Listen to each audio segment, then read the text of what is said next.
Les interviews de Fréquence Terre, Frédéric Benoît. Cette semaine, nous allons parler de la fête de la nature qui existe depuis 2007, 8 ans déjà. Elle se tiendra cette année du 20 au 24 mai. La fête de la nature, c'est des animations gratuites. C'est aussi l'occasion de découvrir des lieux secrets, habituellement fermés au public, ou des coins de nature exceptionnels, peut-être juste à côté de chez vous. Pour en parler avec nous, Fabien Chénel, l'organisateur de cet événement. Bonjour. Bonjour. Avant de nous intéresser aux quelques 5000 manifestations disséminées partout en France pour cette occasion, nous allons faire un petit peu d'histoire. Racontez-nous comment est née cette fête de la nature. J'ai vu que l'UICN, qui est l'organisme qui publie la liste rouge des espèces menacées, était partie prenante au départ. Alors cette fête de la nature, elle est née du constat d'un certain nombre d'initiatives présentes en France. Journée de la biodiversité, de fête de la nature, de fête de la biodiversité, etc., portées par l'ensemble des acteurs nationaux, les grandes associations type France Nature Environnement, la Ligue pour la protection des oiseaux, ou des établissements publics comme le Conservatoire du littoral, l'Office national des forêts.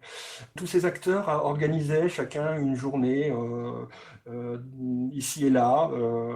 Donc le comité français de l'UICN et le magazine Terre Sauvage se sont dit pourquoi ne pas proposer à tous ces acteurs mobilisés pour faire découvrir, pour faire connaître, de se réunir autour d'un projet commun et de viser une fête de la nature nationale à une même date, bien sûr, en se disant que la fête de la musique existait, alors pourquoi pas une fête de la nature de la même ampleur. Chacun a réagi en disant oui, superbe idée, on a envie d'en être. Et tous se sont retrouvés rapidement autour d'une première édition en 2007. Où on en est dans la relation que l'homme entretient avec la nature? Parce que c'est un petit peu ce qui est au centre de cette manifestation. Essayer de refaire découvrir, remettre les gens vers le vert. Le constat, c'est les Français sont de plus en plus coupés de cette nature, sont de plus en plus urbains, sont très occupés par des écrans, et donc de plus en plus déconnectés du contact direct avec la nature. La nature, on la voit sublimée en images, on la voit dans des reportages, mais quelles sont les occasions d'aller la découvrir à côté de chez soi, de toucher, de sentir, et de retrouver des éléments de perception que beaucoup ont oublié. Avant toute notion de problématique de conservation, de préservation d'espèces, etc., l'objectif principal de la fête de la nature, c'est vraiment d'amener les Français à renouer le temps d'une journée, de 5 jours aujourd'hui, avec un bout de nature, en prenant le temps de la ressentir. Pourquoi est-ce que c'est justement aussi important de garder le contact avec la nature, selon vous? La nature est et ça on l'oublie souvent, une source de plaisir gratuit. Observer, écouter, sentir, tout ça, ce sont des cadeaux que nous fait la nature et qui sont offerts à tous. La nature a une place essentielle dans notre écosystème terrestre et je pense qu'il ne faut pas la sous-estimer.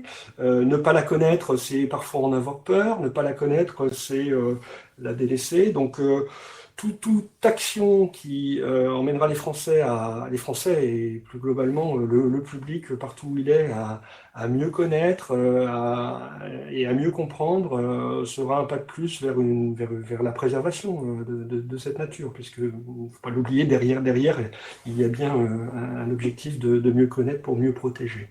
Pour cette 9e édition, vous avez choisi un thème, celui du bord de l'eau. Qu'est-ce qu'on va retrouver cette année de spécifique justement au bord de l'eau? Non, en fait, cette thématique, elle a été motivée par un anniversaire d'un des acteurs de la fête de la nature, qui est le Conservatoire du littoral, qui est cet établissement public qui achète des sites sur le littoral français pour les préserver, et qui célèbre en 2015 ses 40 ans d'action de préservation.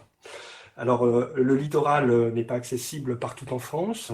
Donc, pour aller vers une thématique appréhendable par tous les organisateurs, nous sommes dit que le littoral, c'était le bord de l'eau et que le bord de l'eau pouvait être aussi présent dans le centre de la France, au bord des rivières, au bord des lacs. Et c'est ce choix, cet hommage qui nous a incité à choisir cette thématique. Sachant que cette thématique n'est pas une obligation de faire.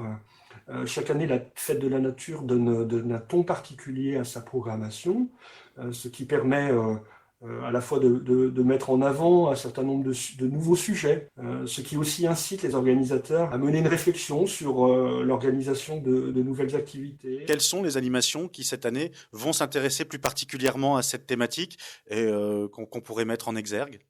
Bien évidemment, bon nombre d'activités à la découverte de l'estran. L'estran, c'est la zone entre la marée haute et la marée basse, donc celle qui se découvre et sur lequel de nombreuses observations seront menées pour aller découvrir les gastéropodes, enfin les coquillages, les algues, etc.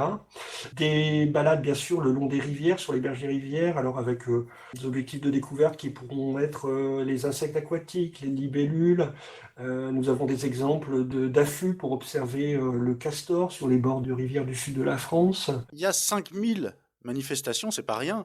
Ça se gère comment au quotidien ? Comment est-ce que vous avez réussi à fédérer 5000 manifestations ? La Fête de la Nature a 9 ans, donc elle s'est déjà bien installée dans le calendrier d'un certain nombre d'acteurs associatifs, collectivités locales. Elle devient d'une part un réflexe, et puis chaque année nous lançons en début d'année un appel à participation. Auprès, bien évidemment, des organisateurs des années passées, auprès des grands réseaux nationaux, auprès de l'ensemble des communes. Et c'est cet appel à proposition qui permet finalement à ceux qui ont envie de s'engager dans l'organisation d'une journée, voire de 2, de 3, de 5, eh bien de participer à cet événement.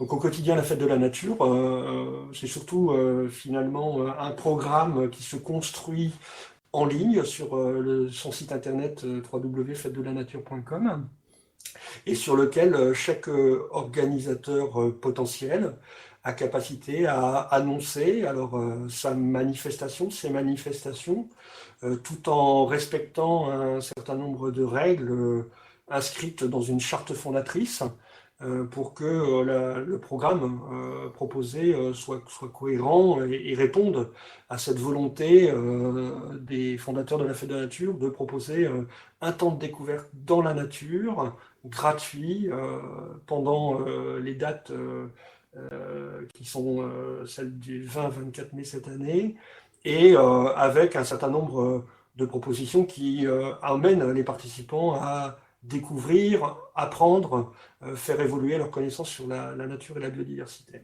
Voilà, et ça peut être, comme on le voit sur votre site, de simples randonnées qui permettent à des particuliers de faire visiter leur petit coin de nature favori juste à côté de chez eux, et puis d'en faire profiter ceux qui ne le connaissent pas. Exactement. D'un point de vue plus global, on va terminer cette interview, mais j'aimerais savoir quel message vous aimeriez faire passer à nos auditeurs pour qu'ils renouent ce lien avec la nature. Découvrir la nature, ça peut être simple. Ça ne nécessite pas forcément d'être un spécialiste. Nous proposons à ceux qui le souhaitent d'organiser des pique-niques collectifs dans la nature. Alors effectivement, en essayant de faire venir un spécialiste ou un passionné pour aussi partager peut-être un temps, mais en tout cas voilà, d'être dans la nature, ou d'autres modalités qui sont des actions toutes simples dites de sciences participatives qui sont des actions d'observation que le public peut faire seul et qui permettent à des scientifiques d'obtenir malgré tout des données sur des informations sur les observations faites. Et nous lançons à cette occasion avec l'association Planète Mer un appel à vos observations sur le littoral. Il suffira tout simplement de poster des photos. C'est toute l'année, mais c'est extrêmement mis en avant pendant la Fête de la Nature. C'est 2 actions particulières que l'on va inciter à réaliser par tout à chacun. Je donnais ces deux exemples parce que pour montrer que aller dans la nature, il n'est pas forcément nécessaire d'être encadré. Il y a de plus en plus d'outils qui permettent aussi de mener des découvertes par soi-même.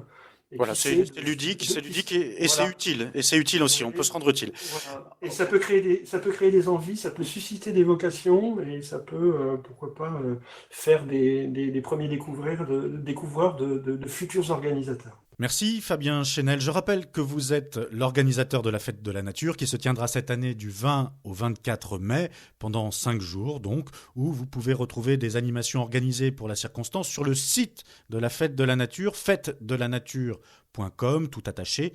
Vous trouverez sur le site un outil de recherche thématique et géographique. Et bien entendu, votre point de départ, c'est aussi le site de Fréquenster, fréquenster.com, où vous retrouverez les liens utiles et cette interview à réécouter. Retrouvez et podcastez cette chronique sur notre site fréquenster.com.